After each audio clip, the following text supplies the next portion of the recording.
Au nom du Père, du Fils et du Saint-Esprit, ainsi soit-il. Chapitre 11. Avant de quitter la première hiérarchie angélique, il nous paraît nécessaire de dire un mot des 7 anges assistants au trône de Dieu, dont il est parlé dans l'un et l'autre testament. Je suis Raphaël, un des 7 anges qui nous tenons debout devant Dieu, disait Raphaël à Tobie. Jean aux 7 églises qui sont en Asie. Grâce à vous et paix de la part de celui qui est, et qui était, et qui doit venir, et de la part des 7 esprits qui sont en présence de son trône, écrivez le disciple bien-aimé. Donc Jean. Fidèle interprète des enseignements divins, la tradition catholique vénère en effet 7 anges, plus beaux, plus grands, plus puissants que tous les autres, qui entourent le trône de Dieu, toujours prêts à exécuter, soit par eux-mêmes, soit par d'autres, ses volontés souveraines. Afin de la confirmer, le roi des anges c'est plus souvent à se montrer aux saints et aux martyrs, environné de ces 7 princes éblouissants de splendeur. Ainsi, il apparut au commandant de la première cohorte prétorienne, Saint Sébastien, pour l'animer au combat du martyr. Et comme gage de victoire, le fit revêtir par ses 7 anges d'un manteau de lumière. Commune aux juifs, aux philosophes et aux théologiens, une autre tradition attribue à ces 7 anges le gouvernement suprême du monde physique et du monde moral. En cela, ils sont semblables aux ministres des rois, dont la vie paraît inactive parce qu'elle s'écoule dans le voisinage du trône, mais qui en réalité est l'âme de tous les mouvements de l'Empire. Figuré, suivant saint Jérôme, par le chandelier aux 7 branches du tabernacle mosaïque, il préside aux 7 grandes planètes dont les révolutions déterminent la marche de tous les rouages secondaires dans la merveilleuse machine qu'on appelle l'univers matériel. Sous la même figure, nous voyons ces 7 esprits présidant au monde moral. De là vient, suivant la remarque d'un savant commentateur, la distribution septénaire si fréquente dans les œuvres divines. Comme il y a dans le monde 7 planètes et 7 jours dans la semaine,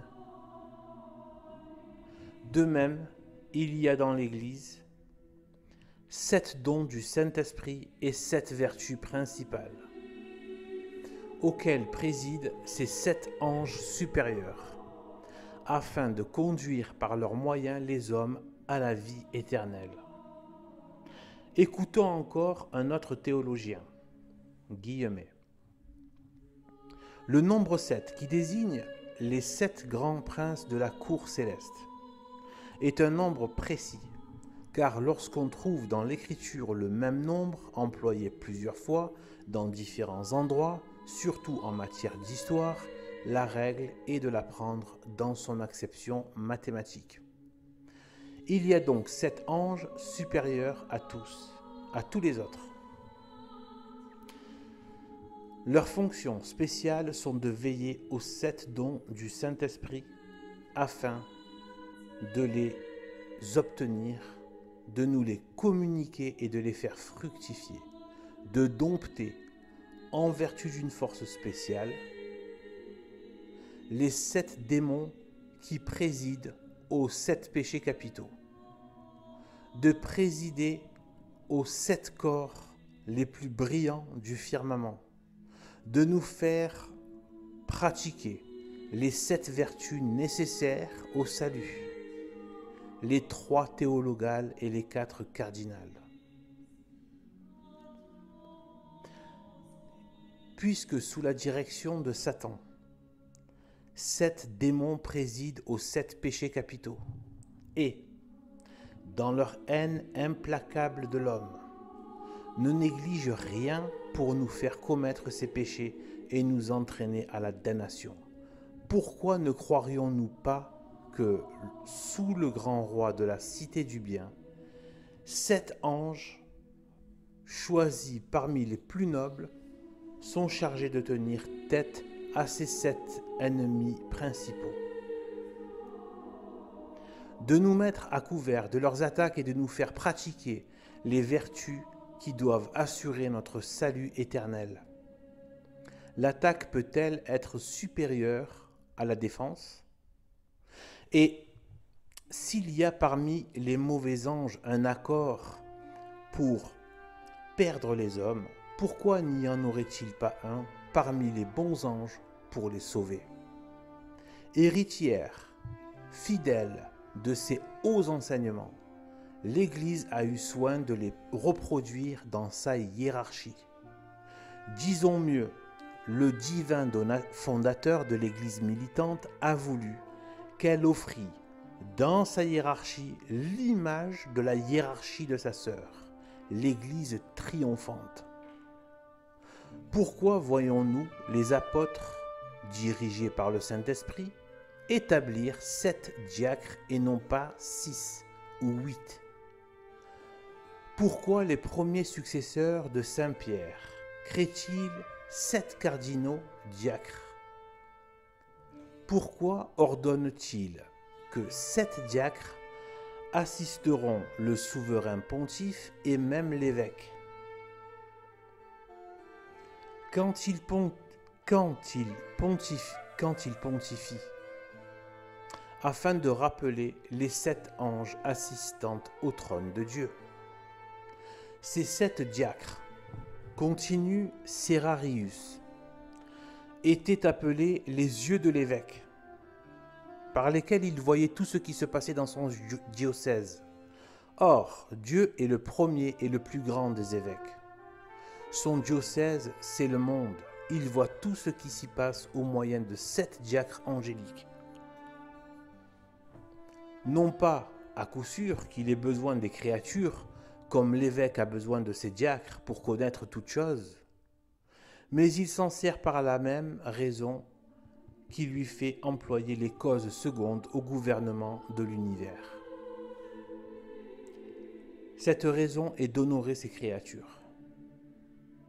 Les 7 grands princes angéliques tiennent une trop large place dans la création et dans le gouvernement du monde. Ils nous obtiennent trop de faveurs, nous rendent trop de services, ils sont trop honorés de Dieu lui-même pour que l'Église ait oublié de leur rendre un culte spécial de reconnaissance et de vénération. Leur mémoire est célèbre dans les différentes parties du monde catholique, mais nulle part elle n'est aussi vivante qu'en Sicile, à Naples, à Venise, à Rome et dans plusieurs villes d'Italie. Ces lieux où semblent se conserver plus religieusement qu'ailleurs les antiques traditions, nous les montrent représentés en peinture, en sculpture et même en mosaïque. Palerme, capitale de la Sicile, possède une belle église dédiée aux 7 anges, princes de la milice céleste. En 1516, leurs images d'une haute antiquité furent découvertes par l'archiprêtre de cette église, le vénérable Antonio Duca. Souvent pressé par l'inspiration divine, ce saint homme vint à Rome en 1527 pour propager le culte de ces anges, leur trouver et leur bâtir un sanctuaire. Après beaucoup de jeûnes et de prières, il mérita de connaître par révélation que les termes de Dioclétien devaient être le temple des 7 anges assistant au trône de Dieu. Les raisons du choix divin étaient que ces termes fameux avaient été bâtis par des milliers d'anges terrestres, c'est-à-dire par 40 000 chrétiens condamnés à ce dur travail. Que leur construction gigantesque avait duré 7 ans, qu'entre tous ces martyrs, 7 brillèrent d'un éclat plus vif. Syriaque, Largus, Smaragdus, Cincinius, Saturnin, Marcel et Thrason, qui encourageaient les chrétiens et pourvoyaient à leurs nécessités. Cette révélation ayant été constatée, les souverains pontifes Jules III et Pie IV ordonnèrent de purifier les termes et de les consacrer en l'honneur des 7 anges assistants au trône de Dieu ou de la Reine du ciel environnée de ces 7 anges. Michel-Ange fut chargé du travail. Avec les riches matériaux des termes voluptueux du plus grand ennemi des chrétiens, le célèbre architecte bâtit la splendide église qu'on admire encore aujourd'hui. Ce fut le 5 août 1561 que Pie IV, en présence du Sacré Collège et de toute la cour romaine, la consacra solennellement à Sainte Marie des Anges et l'honora d'un titre cardinalice. On voit que dans sa maternelle sollicitude, l'Église catholique ne néglige rien pour nous faire connaître les anges, pour les honorer, pour nous rapprocher d'eux et nous assurer leur puissante protection. Rien de plus intelligent qu'une pareille conduite. Nous sommes de la famille des anges et nous devons vivre avec eux pendant toute l'éternité.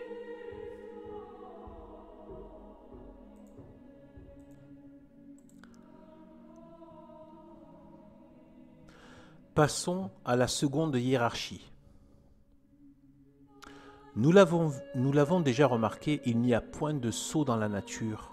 Toutes les créations se touchent et s'enchaînent par des liens mystérieux, en sorte que les dernières productions d'un règne supérieur se confondent avec les productions les plus élevées du règne inférieur. La même loi régit le monde des intelligences, prototype du monde des corps.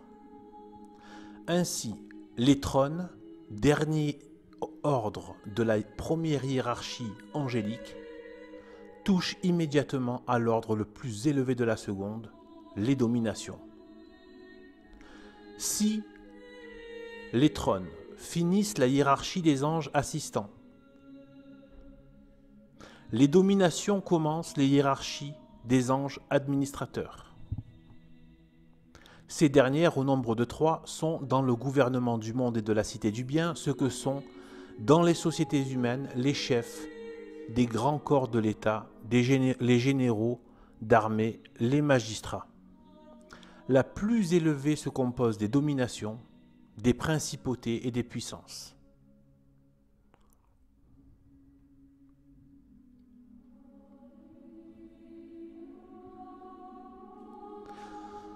Indiquer et commander ce qu'il faut faire est le rôle des dominations. Elles sont ainsi appelées, et avec raison, parce qu'elles dominent tous les ordres angéliques, chargées d'exécuter les volontés du grand roi. Comme le généralissime d'une armée domine tous les chefs de corps placés sous ses ordres et les fait manœuvrer suivant les intentions du prince dont il est le représentant. Pour continuer la comparaison, les principautés dont le nom signifie conducteur suivant l'ordre sacré représentent les généraux et les officiers supérieurs qui commandent à leurs subordonnés les mouvements et les manœuvres, conformément aux prescriptions du généralissime. Princes des nations et des royaumes, ces puissants esprits les conduisent chacun en ce qui le concerne à l'exécution du plan divin. Dans ce ministère, le plus important de tous, ils sont secondés par les anges immédiatement soumis à leurs ordres, De là résulte la magnifique harmonie dont parle saint Augustin. Les corps inférieurs, dit le grand évêque, sont régis par les corps supérieurs, et les uns et les autres par les anges, et les mauvais anges par les bons. Viennent enfin les puissances, revêtues, comme leur nom l'indique, d'une autorité spéciale. Ces anges sont chargés d'ôter les obstacles à l'exécution des ordres divins, en éloignant les mauvais anges qui assiègent les nations pour les détourner de leur fin. Dans l'ordre humain, leurs analogues sont les puissances publiques, chargées d'éloigner les malfaiteurs et d'ôter ainsi les obstacles au règne de la justice et de la paix.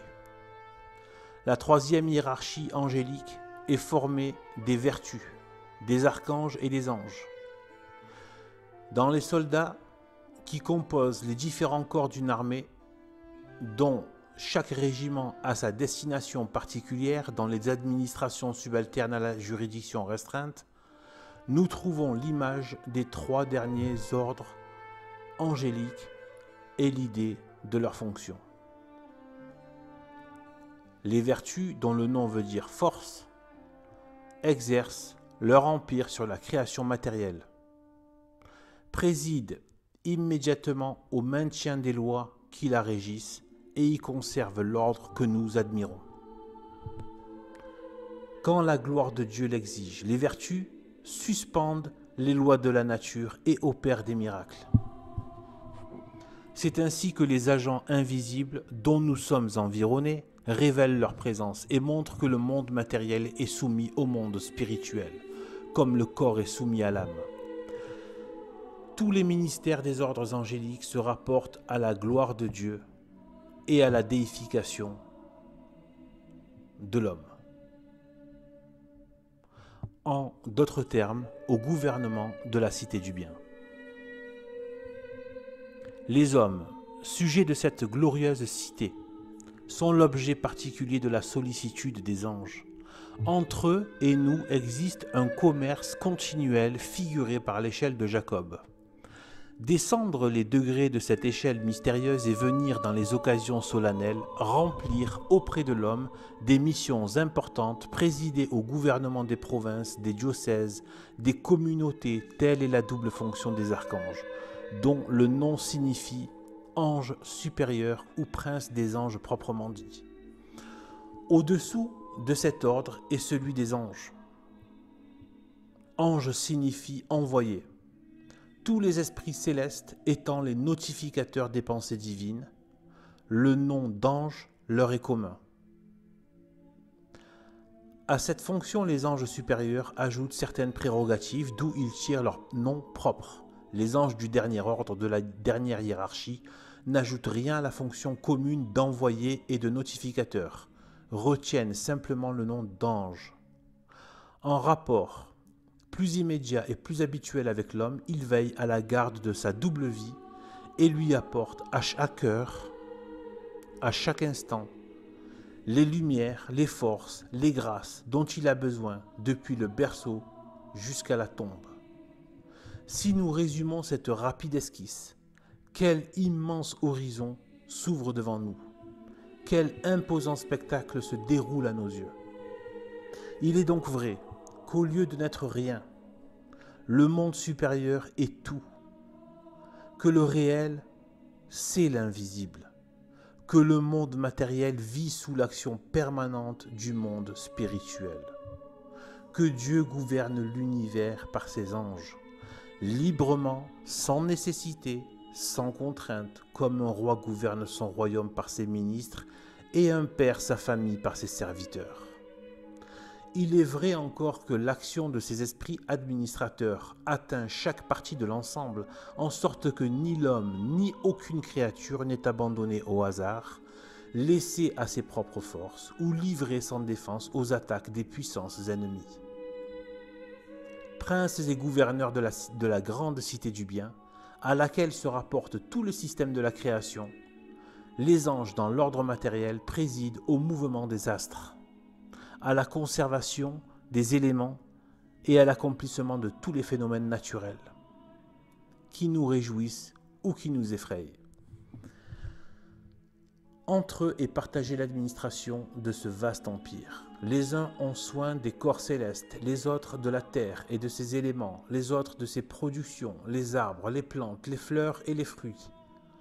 Aux autres est confié le gouvernement des vents, des mers, des fleuves, des fontaines. Aux autres, la conservation des animaux, pas une créature visible si grande ou si petite qu'elle soit, qui n'ait une puissance angélique chargée de veiller sur elle. L'homme animal, nous le savons, animalis homo, nie cette action angélique, mais sa négation ne prouve qu'une chose, c'est qu'il est animal. Pour l'homme qui a l'intelligence, cette action est évidente. Partout où la nature matérielle laisse apercevoir de l'ordre, de l'harmonie, du mouvement, un but, là on reconnaît aussitôt une pensée, une intelligence, une cause motrice et directrice. Or, rien dans la nature matérielle ne se fait sans ordre, sans harmonie, sans mouvement, sans but. Quel est le principe de toutes ces choses ? Il ne peut pas être dans la matière, inerte et aveugle de sa nature. À coup sûr, le vent ne sait ni où ni quand il doit souffler, ni avec quelle violence, ni quelle tempête il doit soulever, ni quel nuage il doit amonceler. La pluie, la neige, la foudre, elles-mêmes savent-elles où elles doivent se former, où elles doivent tomber, la direction qu'elles doivent tenir, le but qu'elles doivent atteindre, le jour et l'heure où elles doivent accomplir leur mission? Il en est de même des autres créatures matérielles, si improprement décorées du nom d'agents. Où donc est le principe de l'ordre, de l'harmonie et du mouvement? À moins d'admettre des effets sans cause, il faut nécessairement le chercher en dehors de la création matérielle, dans une nature intelligente, essentiellement active, supérieure et étrangère à la matière. C'est là, en effet, et là seulement que la place la vraie philosophie. En parlant du Créateur, principe de tout mouvement et de toute harmonie, le prophète nous dit « les créatures font sa parole, c'est-à-dire exécutent ses volontés, faciunt verbum eius ». Mais comment la parole créatrice est-elle mise en contact universel et permanent avec le monde inférieur, jusqu'au dernier des êtres dont il se compose? De la même manière que la parole d'un monarque avec les parties les plus éloignées et les plus obscures de son empire par des intermédiaires. Les intermédiaires de Dieu sont les esprits célestes qui facit angelos suos spiritus. Cette vérité est de foi universelle. Sous tous les climats, à toutes les époques, le paganisme lui-même la proclame et la théologie catholique la manifeste dans toute sa splendeur.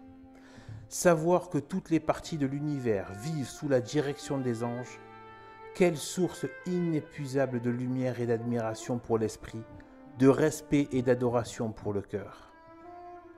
Dans l'ordre moral, non moins certain et plus noble encore est le ministère des anges.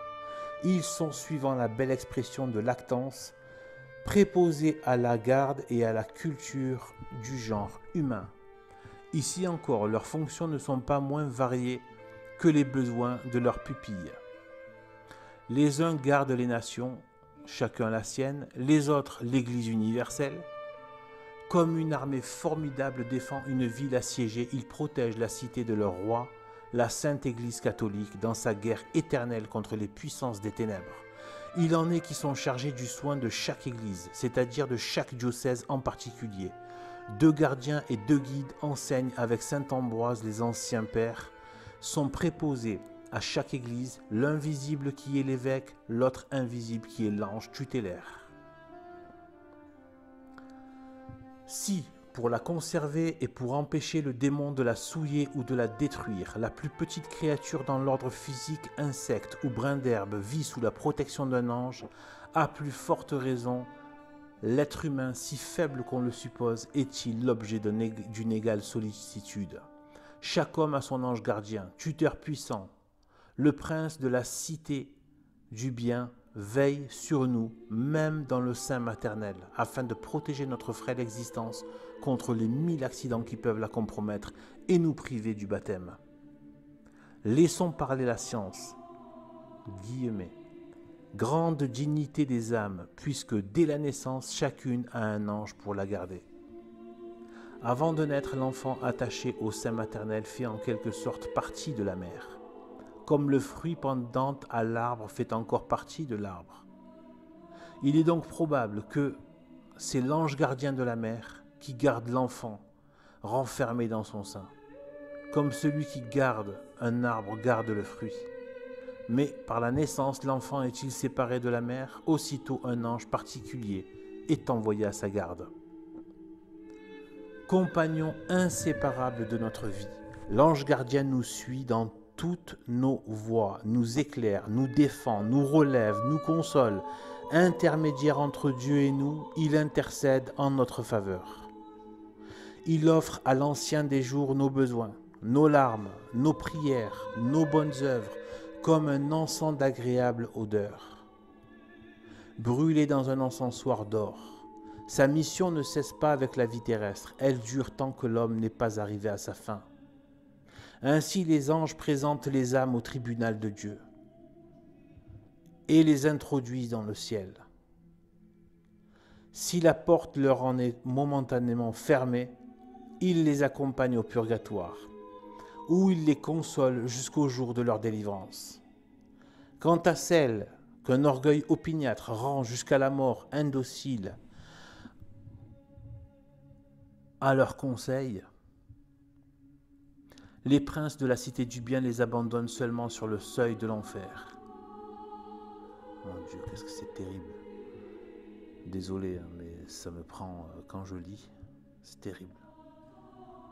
Quant à celle qu'un orgueil opiniâtre rend jusqu'à la mort indociles à leurs conseils, les princes de la cité du bien les abandonnent seulement sur le seuil de l'enfer, brûlant séjour préparé à Satan, à ses anges et à ses esclaves.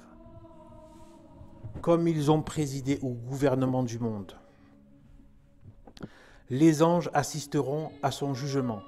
Ils réveilleront les morts et feront la séparation éternelle des élus et des réprouvés.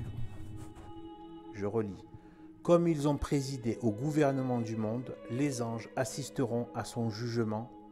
Ils réveilleront les morts et referont la séparation éternelle des élus et des réprouvés.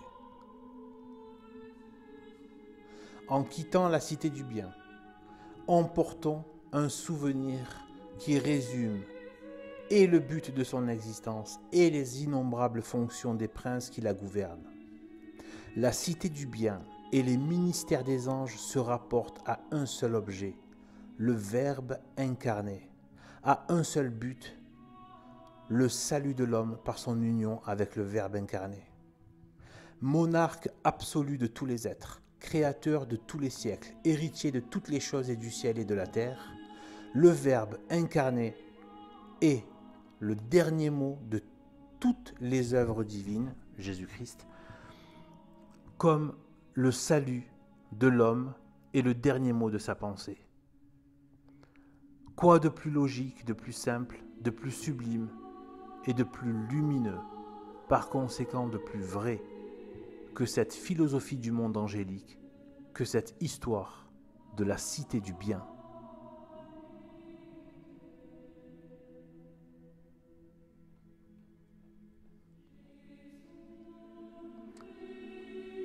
Je vais lire une petite note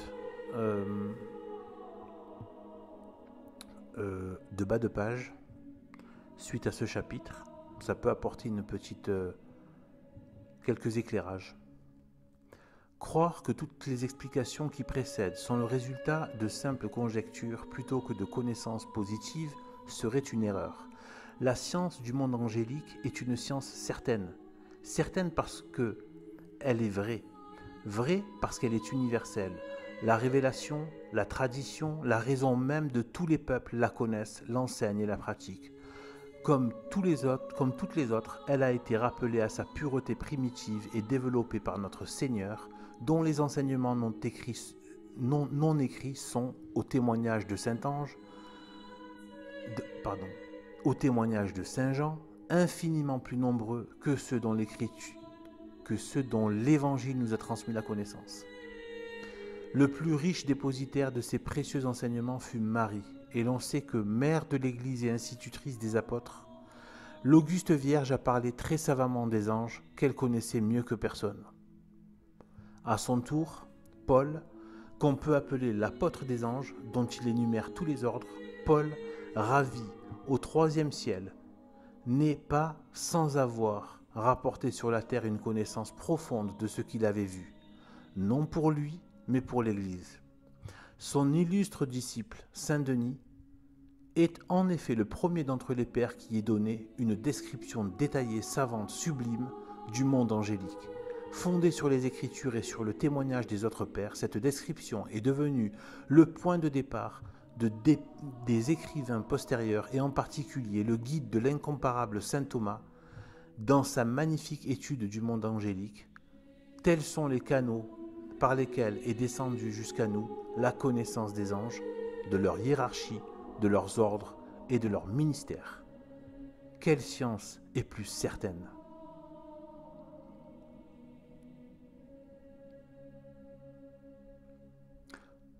Au nom du Père, du Fils et du Saint-Esprit, ainsi soit-il.